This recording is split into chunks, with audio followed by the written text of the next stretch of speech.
কয়েকটা দিন থেকে আমার পাটা প্রচণ্ড ফুলে গেছে, জানি না কেন এত কষ্ট হয় হাঁটাচলা করতে। তারপরেও হাঁটাচলার মধ্যে থাকার চেষ্টা করি। আর এত অসুবিধা হয়, পায়ের মধ্যে সারাক্ষণ যন্ত্রণা করে। তো এখন যেহেতু আমার 9 মাসের প্রেগনেন্সি চলছে, আর 9 মাসের প্রেগনেন্সিতে এত কষ্ট হচ্ছে কি বলবো।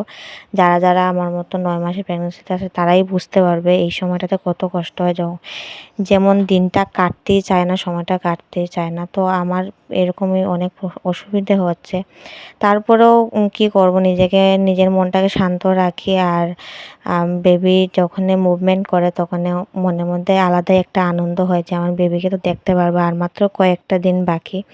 তার জন্যই, বেবির জন্যই আমি অনেক কিছু সহ্য করছি। আমি কেন, যারা যারা মা হচ্ছে সবাই বেবির জন্যই অনেক কষ্ট করে।